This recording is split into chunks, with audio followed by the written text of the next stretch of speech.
Bienvenidos al Scilab, el laboratorio del cambio psicológico.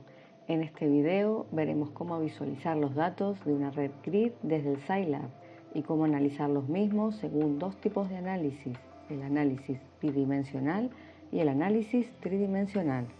Dentro del Scilab seleccionaremos un paciente y en la sección inferior abriremos su rejilla asociada desde la opción Red Grid y Abrir. En la pantalla principal veremos dos pestañas. La primera será la de datos, donde podremos ver la identificación del nombre del paciente y la fecha de administración de la entrevista. Una barra de navegación para moverse entre los datos y sus análisis asociados.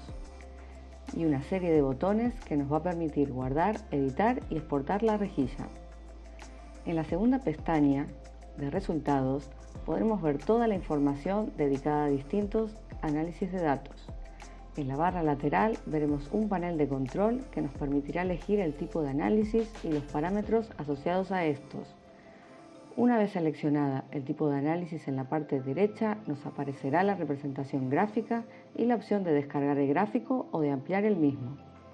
El primer tipo de análisis que veremos será el análisis bidimensional. En este gráfico veremos todos los constructos y los elementos obtenidos en una rejilla según dos ejes, el X y el Y. Al final de cada uno veremos el porcentaje de la varianza asociada a cada uno de ellos. En este caso, el X presenta un 75,9% de la varianza y el Y un 11,9%. En color negro veremos los elementos o personas y en color verde los constructos. Estos últimos aparecerán por fuera del recuadro unidos por una línea cuyos extremos representarán ambos polos del constructo. Los elementos estarán agrupados de la siguiente manera. La distancia entre los polos es indicativa de semejanza o diferencia.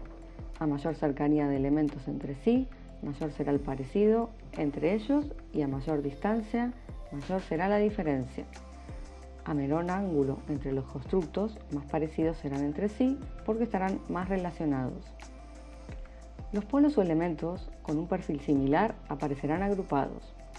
Cuanto más alineados estén, mayor será la relación, más característica y definitoria, en este polo de la visión del sujeto.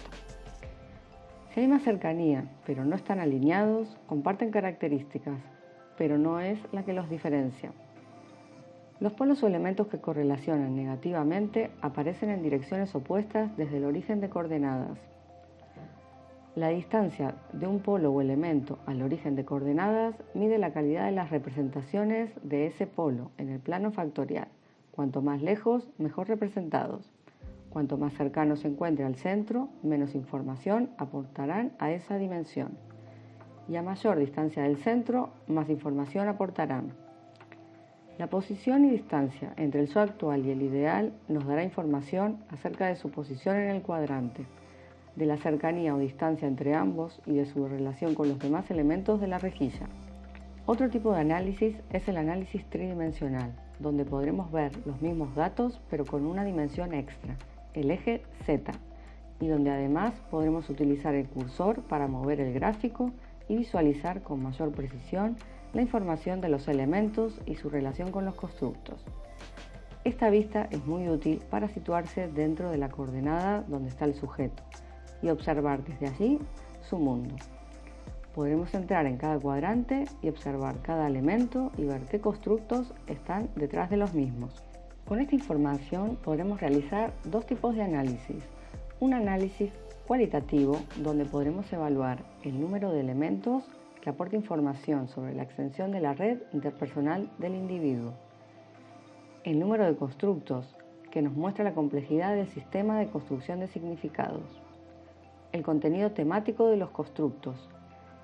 También nos permiten un análisis cuantitativo, donde podremos evaluar las relaciones entre constructos a través del análisis de las correlaciones entre ellos y nos permiten formular hipótesis sobre el significado de las dimensiones personales utilizadas por el individuo. La construcción de la identidad del self o autoconcepto. El self puede considerarse como una construcción o teoría personal compuesta por un conjunto de hipótesis sobre uno mismo.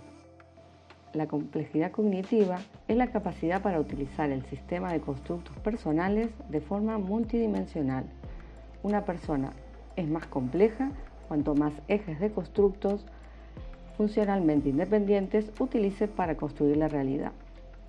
En principio, una elevada complejidad podría ser un indicio de flexibilidad y de adaptación, pero también de confusión y dificultad para guiarse por principios más generales.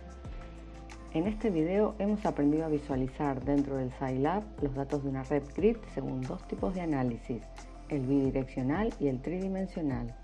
Con ellos podremos realizar análisis cualitativos y cuantitativos de la relación existente entre los constructos y los elementos. Esto nos permitirá formular hipótesis sobre el significado de las dimensiones personales utilizadas por el individuo. Te esperamos en el Scilab. Síguenos en redes sociales y suscríbete a nuestro canal.